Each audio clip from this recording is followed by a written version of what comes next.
Hello everyone, and welcome to this review of the Brown Witch Lenny, a Lenormand deck by Krista of Auntie K's Tarot.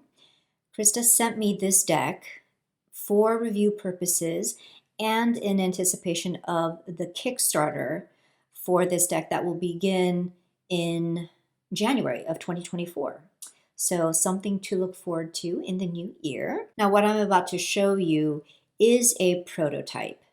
So if there are any kind of typos or formatting issues that you spot during the video, be assured that they will have been fixed or are going to be fixed by the time these decks go out to backers. And I believe these decks will be printed via drive-through cards. The deck will come with a guidebook, a PDF version, which you will get a QR code for, or you will get access to that PDF. And then I think there's also going to be a print book option for those who would prefer a printed version of the guidebook. So this is by far the most modern Lenormand that I have.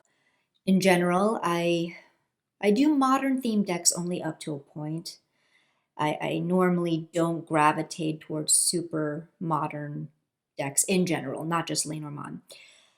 And what really intrigued me about this deck was that it breaks the rules. It places characters, specifically brown witches, it places people as focal points in several of the cards. And so I was, honest with Krista in the beginning when she approached me with this deck. And I was like, I love the idea of this in theory, but I don't know if it's going to work for me in practice, like in application. And like the only way I will know is if I actually try the deck. And sending advanced copies out to reviewers, it's not cheap. So I would have totally understood if she was like, that's all right. But she was actually still down to send this to me anyway, regardless of if I was going to get on with this deck or not. So thank you very much, Krista. Hopefully you can see this okay. I have this on my iPad, but this is the PDF version. I wanted to give you a glimpse of what you would be getting in the guidebook. So here we have, a quick introduction, and then we get right into the cards. So you can see that you get a nice clear thumbnail of the image, and then you have just a quick summation here of the key meanings, whether the card is positive, negative, or neutral, and then also active or passive. So meaning, like, for instance, the rider would be an active card. So, a card in motion. So then the direction, the placement of that card in juxtaposition with the other cards is going to help dictate how you're going to read the context of that card in the spread. So that's very helpful. And then, she goes into more description, some samples of how this card would read with other cards. And yeah, that is essentially what you get with each card. And then towards the end, she does get into the grand tableau. The deck will be coming in this standard tuck box. And yes, this is upside down, but again, this will be corrected. The back here says, the Brown Witch Lenny dresses every witch in classic attire of skirt, hat, striped stockings, and cowboy boots. And then you also have 3 alternate cards. So coffin or seance, dog or familiar, cross or trials. And then you have cards that give you the keywords as like a quick reference so that you don't have to keep whipping out the guidebook. And then a double-faced card. So that looks like this right here. And with this double-faced card, you shuffle it in with the deck, and then whatever the adjacent card or cards are to this card, these are the cards that you want to pay special attention to. So that's how Krista described this to me. I did not use this card in any of my readings, but it's a cool tool to have. And then here are the keyword or quick reference cards, which are double-sided and just a quick and dirty kind of guide. So I'm really loving the backs of these cards. And the cardstock is, I think, just like a standard smooth type of cardstock. I'm not super familiar with drive-through cards and their cardstock, but it shuffles beautifully, and this is a great size for, of course, laying down the larger spreads of a Lenormand reading. So if I'm comparing, so this is the Lilac Lenormand, which is, typical standard size for Lenormand. This is, here, let's do it this way. This is just slightly ever a sliver taller and wider. And it's really no big deal at all. Still a wonderful size. Okay, let us look at the cards. So as you can see, we do have a light purple border, which the creator is after my own heart because I love me some purple. And I do think the border does help to contain these images because they are quite detailed. So I am all about the borders for this particular deck. And the deck does also provide playing card associations. So first off, we have the Rider,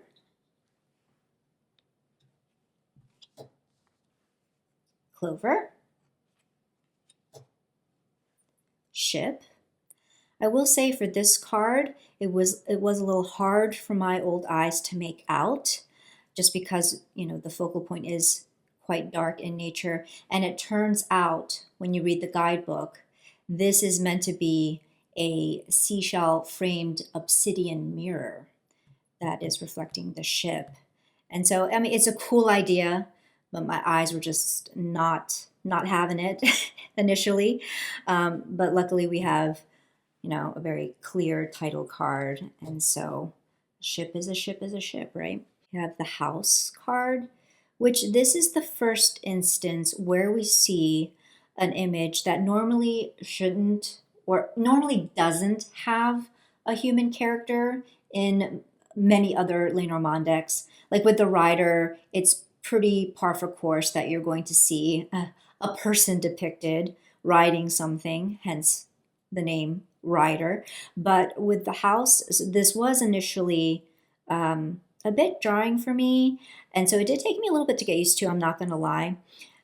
And the thing about it is, what I can appreciate about cards like this is that for the court playing card associations, we see that the same Brown Witch is depicted from that playing card association in the image itself. So while I don't use playing card associations, if and when I would want to learn those, this would be a great deck for helping me to remember those associations, because not only are all the playing card associations available in the deck, but the core cards specifically have the repeated figure, which would totally aid further in my learning the associations. So I think that is a great feature of this deck.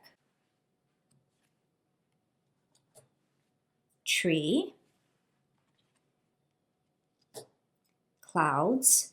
So again, we have the witch that is the king of clubs and calling down the clouds. The Snake with the Queen of Clubs. So here you're going to see the Coffin and then also the alternate card, which is Seance. And I believe that these are both, similar in meaning. So when I did my readings, I chose the Coffin. I think the only kind of slight variation with the Seance card in terms of meaning is that, they both signify kind of endings and a death. But with the Seance card, as you can see with like the image of these people actually involved in a seance, there's this sense of lingering, or there's this sense of attempting to hold on to something, but the end result remains the same in that it's an ending. And, both cards signify, it's an ending, it's a death. So that's the kind of nuance there between the two. Bouquet,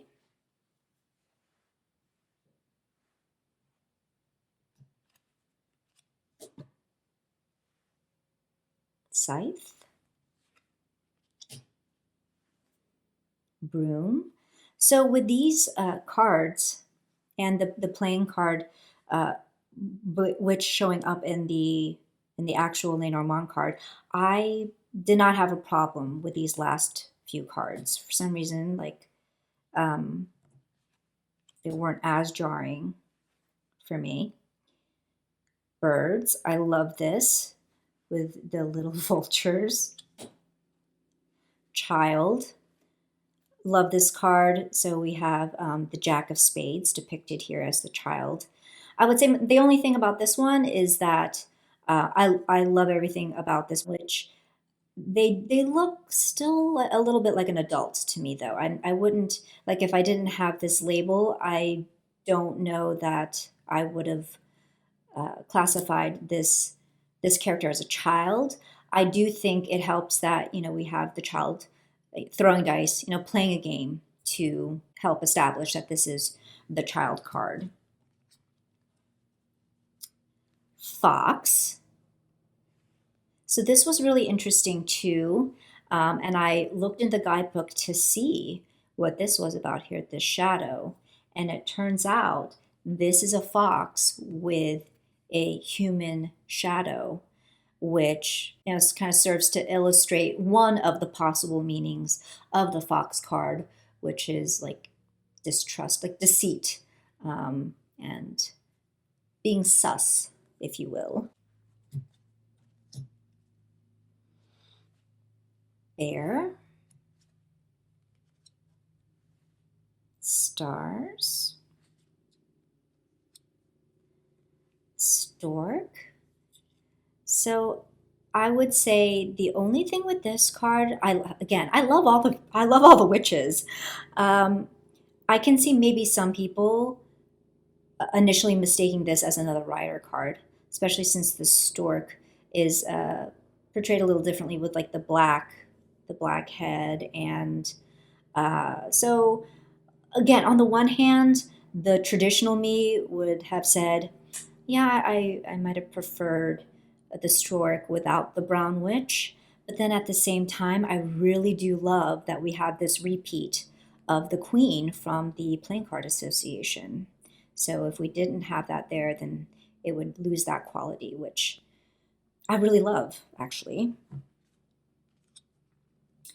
Here again, we have an alternate card for the dog, which is the familiar.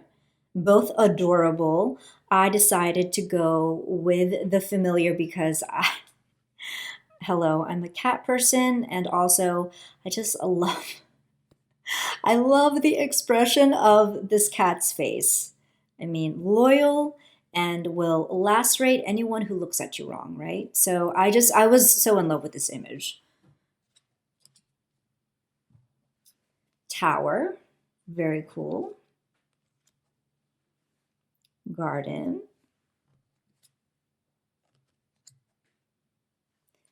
Mountain. And here, I think this is Bigfoot kind of hiding there, which, as we all know, for people who are familiar with Lenormand, mountain is a mountain is a mountain. And little garnishes like this are fun. Crossroads with the Queen of Diamonds here. I really do find these witches to be very fun, very diverse and inclusive in terms of different abilities as well. Mice, very Cinderella-esque, which I love. Heart. I do love the color palette of this. I would have almost loved this heart to have been like bigger in this witch's hand, maybe without the glass jar, but on the whole, I do love the, it's a great kind of like this ox blood red color. I really do love. Ring. So this one is probably the card that I had most trouble with. While it's beautiful, love this. Beautiful, beautiful. The fact that the hand is writing. My mind kept going to letter. Now, when I went to the guidebook, it did specify that this is a hand that's signing a contract. So that completely tracks, and it definitely augments the, one of the meanings of the ring, which is like a commitment or a contract. So, again, your mileage may vary, but for me, I definitely could not help to mix the two, the ring and the letter. And that was like the only thing. That was the only thing. Otherwise, I think, composition wise, I really like the image. Book. You have a cool grimoire. So here is a letter, which is very clearly a letter. So yeah, I don't know why I kept getting the two mixed. So this is really cool here. So instead of the traditional man, woman, gentleman, lady, we have desire, which is essentially, the focus of the person's query, whether that be an object of desire or a desired situation, a desired person. And then we have the seeker or the significator card. So we have the poppet, and then of course we have the significator here holding the poppet, the object of their desire. So I really, really love that.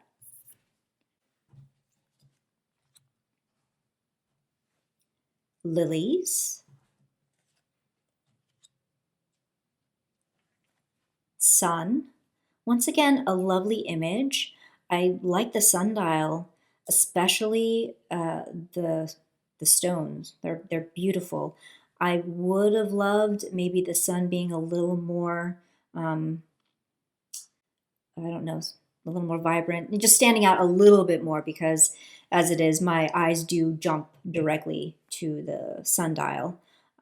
So that would be kind of my only thing with this image. Awesome moon. Key. Fish. Love the witch.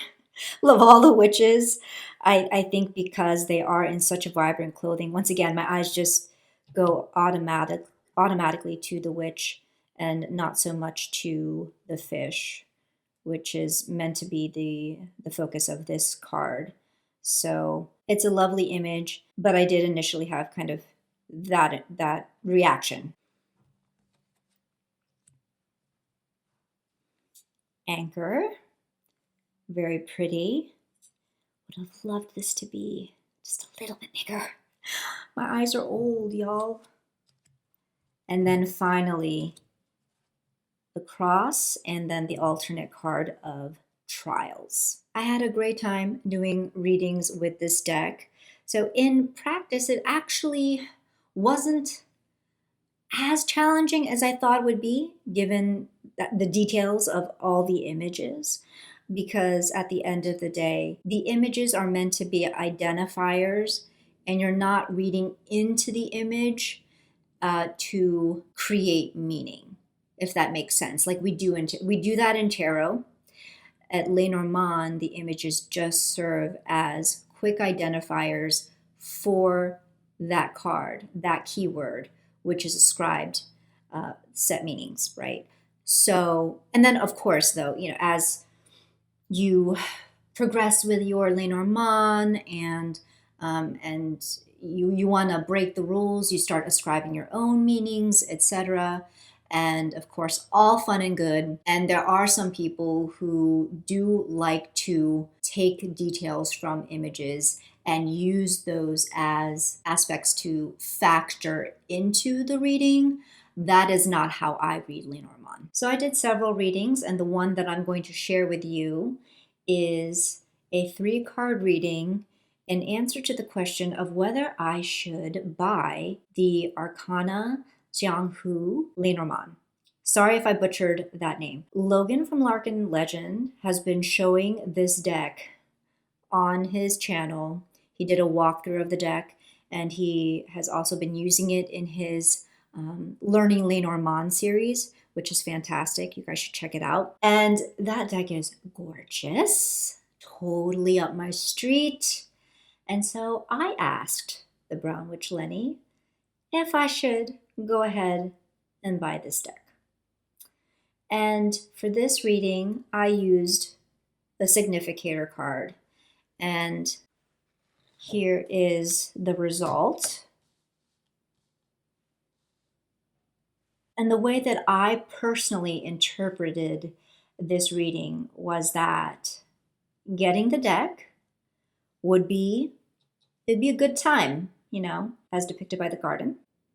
But then after a short while, it would just become another Lenny deck, just a repeat of essentially all the other Lenormand decks that I have, which is dictated by the broom here. I did not like the answer to that question, and so I went ahead and asked again, but then I decided to just go with the 3-card method. And this was the result. And my personal reading of this card was that it'd be a poor choice in kind of sacrificing my monies.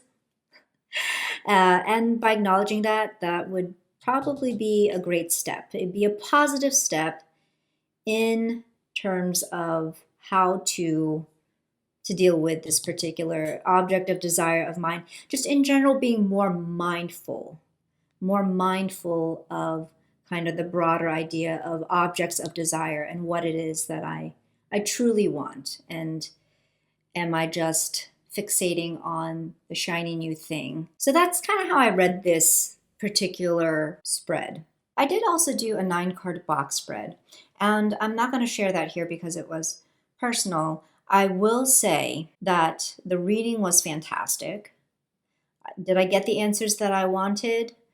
Or rather, did I get the clear answers that I was seeking? Yes. Did it take me longer to get there just because of, this more kind of modern illustration? Yes, it did. Now, on a day that I am patient, that is not a problem. I only use Lenormand for myself. I don't use it for other people. So on a day that I feel particularly patient and really wanting to take my time with the reading, then this would totally be a Lenny that I would pull from the shelf.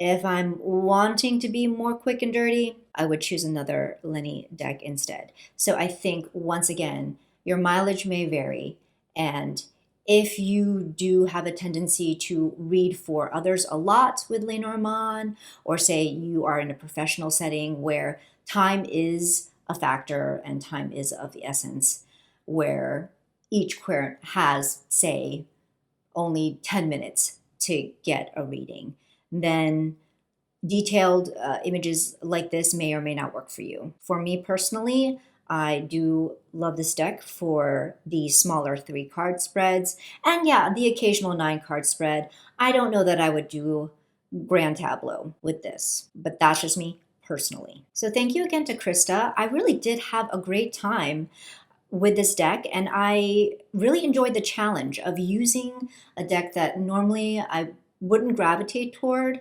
because it's not as simple as I normally prefer for my Lenormand decks. If you are a Lenormand reader who loves more modern decks, who loves to see a refreshing take on the standard images, then please consider backing this deck on Kickstarter when it launches in January of 2024.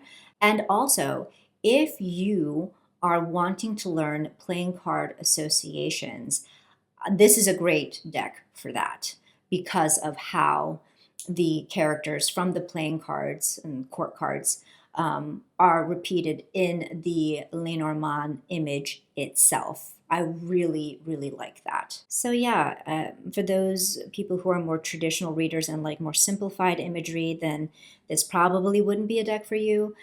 But for people who love to break the rules and you like seeing visual garnish, if you will, in your Lenny decks, then you might want to think about checking out this Kickstarter. Thank you so much for taking the time to hang out with me.